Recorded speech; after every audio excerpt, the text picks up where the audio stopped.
Greetings, fellow Earthlings. So, I wanted to do a video podcast, kind of a state of the that Ro Khanna was talking about. Ro Khanna had tried to make an amendment to block this addition to the NDAA Act, which is proposing to merge the U.S. and Israeli militaries, which is wild, right? And Ro Khanna even went public saying that request for the merger was made in the most expensive primary race ever in the history of the U.S., with $32 million spent to unseat Thomas Massie. Then we've got the election going on in California, the primary race for both the governor and also mayor of L.A., both contentious races. And let me rewind a little bit. There's another treasonous act that was done by the governorship, the legislation of California. They passed the Stop Nick Shirley Act to stop citizen journalists from looking into where by Nick Shirley exposing a $125 billion fraud tied to the Medicare. So totally dwarfing the Minnesota Somali scam by 10 times. And how did the California legislation respond to that? Did they assign a task force to investigate Nick Shirley's findings? No, they did the opposite. They passed legislation to put the kibosh on journalists. So this is unbelievable, unprecedented.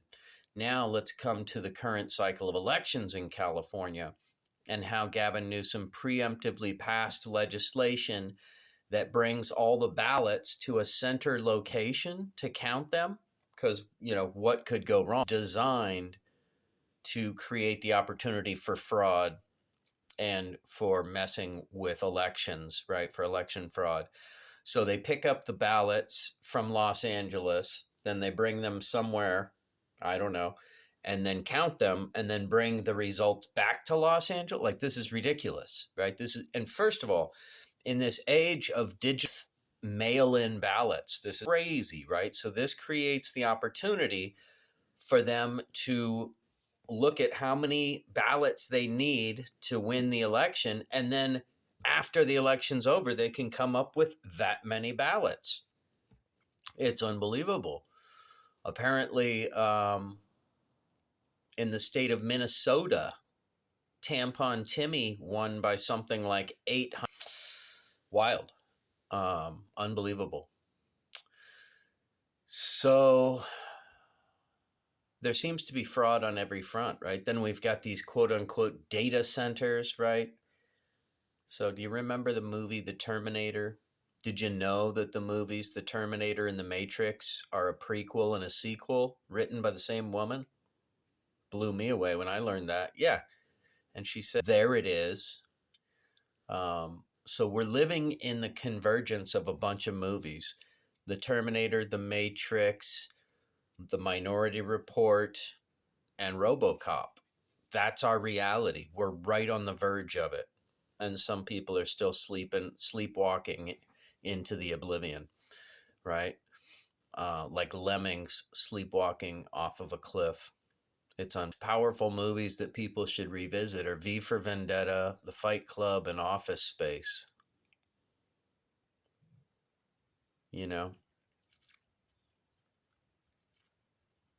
What do you do when you can't vote your way out of a situation? What do you do when you try to vote for the better of two candidates? I mean, Thomas Massie was like the ultimate patriot. He lives on an off-grid ranch on peaches, like he's living the American dream. He plays the banjo, for God's sakes. Like a bunch of influencers showed up in Kentucky to show support for him and to try to bring him across the finish line, because apparently he only was going to need like 7,000 votes to bring him across the finish line. So people showed up in force, a bunch of popular influencers. He had these people at his home, just a real patriot, a real American. And he got replaced by somebody that nobody's ever heard of. Whoever backed this guy, this puppet, spent $32 million to get him into office.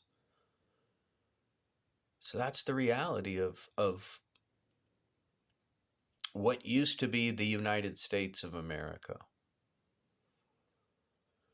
You know, we've been so brainwashed that you hear good Americans justify why we can't afford health care or college, right? They'll be like, I don't want to pay. I didn't get free college. I don't want to pay for somebody else's. And they'll get stuck in that. Like, why should I pay for you when I didn't get that? Instead of looking back at the big picture, like, if we weren't sending all this money to Israel and Ukraine, we'd have a ton of money to do whatever we wanted for everybody.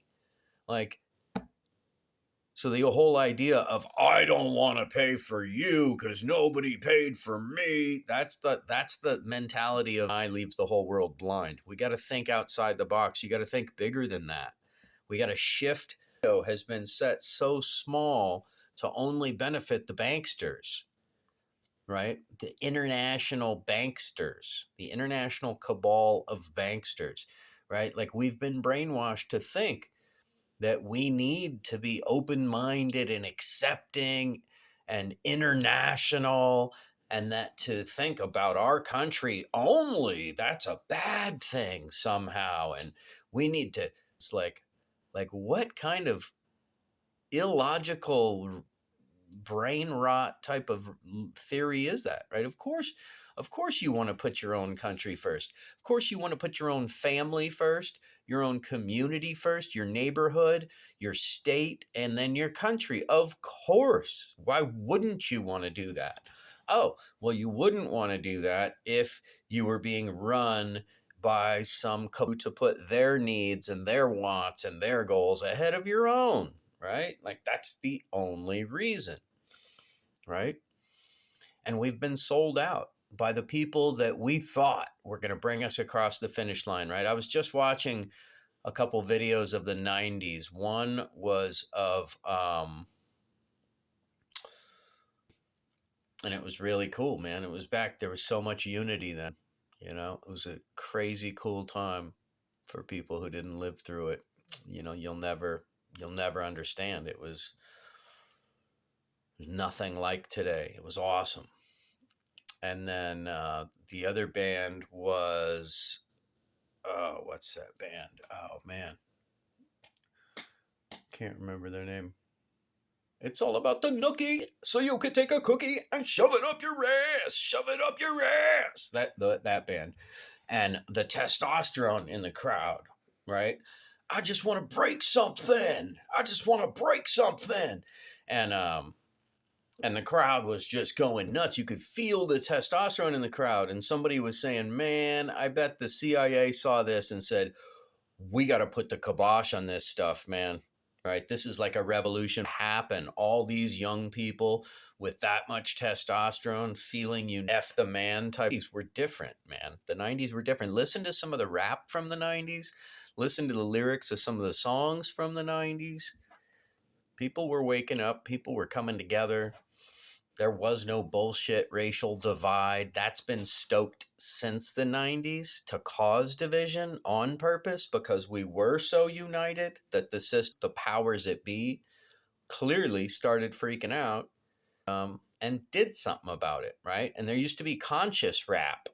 And now it's just all about, you know, drugs and hoes and making money. And there's, you know, I can't remember the last time I heard a rap song with like a conscious message, you know, unbelievable. But we stay positive, right? So you got to pay attention, right? And, you know, people ask me why I pay attention, why I do this, why I do what I do. And my analogy is that I'd rather see the train that I'm about to be hit by.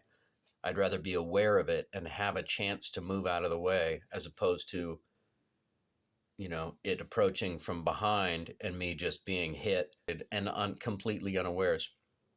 So why I pay attention to this stuff and maybe spreading the word, spreading awareness.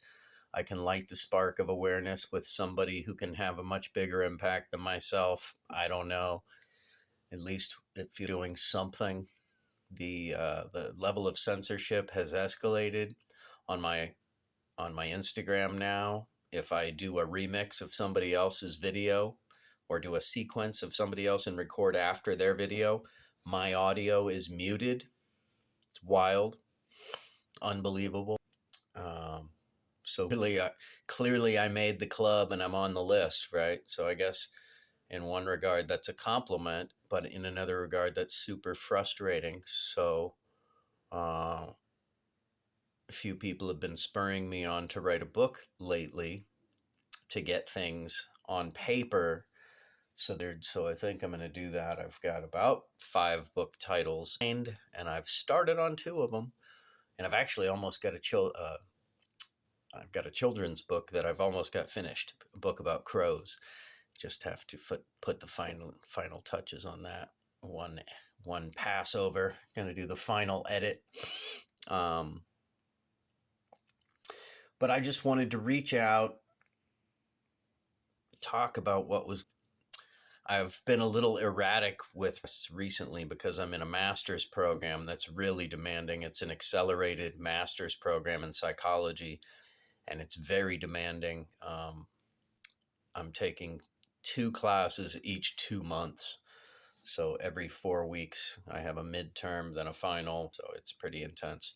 So anyway, so my podcast regularity, the regularity of my podcast posting has been compromised, as it were. But we do what we can do, right? So I don't make any money doing this. Well, I shouldn't say that. I've made, I think, $16 in 2026 off of Spotify. So it's not that I haven't made anything, but it's not like I'm really getting paid to do this. So it's a labor of love. I feel it's my patriotic duty to do this at minimum. And I hope that I can encourage other people to write books, to speak out, to take classes, to argue with their professors and say, no, you're wrong. As a matter of fact, there was an attempted coup. Right? Like, so I had to argue with one of my professors, modern political ideology at Sonoma State University in California. And this woman was unbelievably ignorant. And her dissertation that she wrote to get her PhD was about prepping for the zombie apocalypse. Like, what? And now you're going to go teach college level politics? So I asked her in the middle of class, before I knew that she was just some crackpot, from the Lower East Side of New York, no less. So I asked her this question in class, like, hey, have you heard of, was asked to lead a coup by the American elite of the time, the heads of industry. They approached this General Smedley Butler, who at the time was the most decorated Marine of his time, 30-year Marine veteran, the most decorated soldier of his time, but an absolute patriot. So when they approached him, he said, hell no, you don't know who you're talking to. And he outed their war as a racket and went on a book tour outing these corrupt banksters and corporate treasonists, traitors on his book tour. So this guy should be a national hero, right? So anybody that's teaching any kind of politics at a college level course should, of course, know the name, Smedley Butler. He's an absolute patriotic hero, and he stopped a coup from taking over. And when it was a deal, which gave us Social Security, right? But there was supposed to be a part 2 to the New Deal, and that was going to give us guaranteed health care, a guaranteed jobs program, and guaranteed housing. But that's when the business owners rose up and said, whoa, enough is enough, and they tried to overthrow the government. But my professor had no idea that this had even happened and didn't know who General Smedley Butler was, because she wrote a dissertation on how to prep for a fucking zombie apocalypse. So, that's what we're dealing with. And another amazing thing that I had to endure in my senior level at a university, the same school, Sonoma State University, was, in a psychology class, we all have a name tag on. So whatever you want somebody to call you, it should be right there on your name tag, right? But that's not enough. The teacher's like, okay, we're going to go why you're taking psychology, what you're going to do with your major, and what your pronouns are. Tell us your name, your pronouns, why you're taking psychology as a major, and what you hope to do with it. So I said, my name's Dave. I'm old. I don't have a pronoun. I joked. I chuckled, right? Ha ha ha. Because they didn't exist. Pronouns are new. I don't have a pronoun. It's a new thing. I'm not buying it. You do you, right?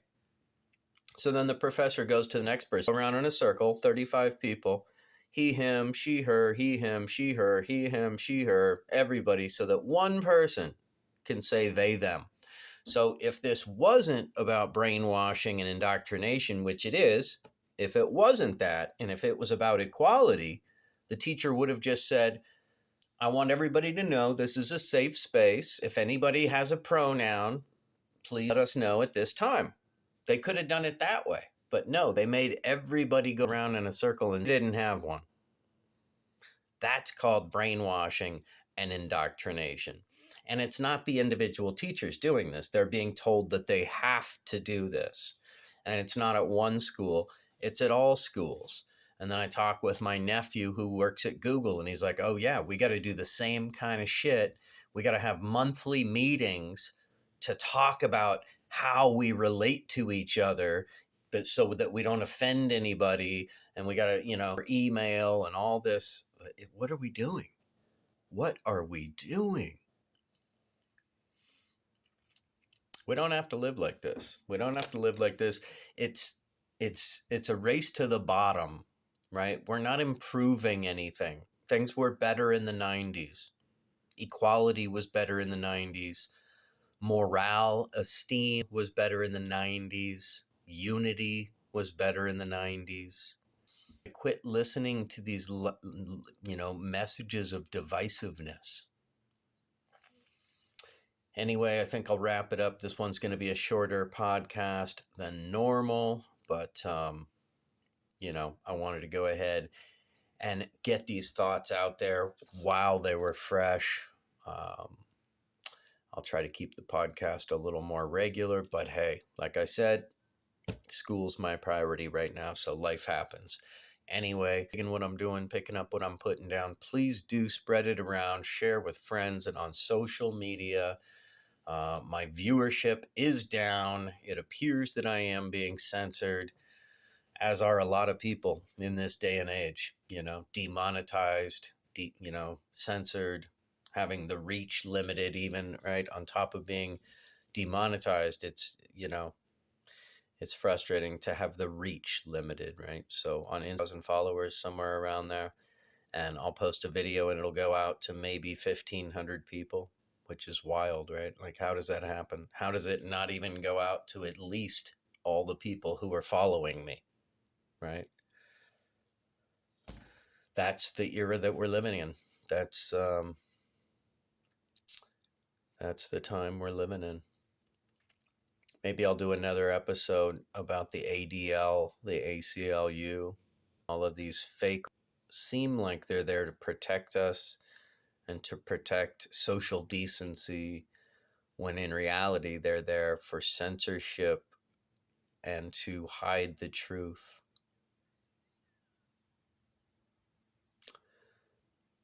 Yeah. Well, turn to Jesus.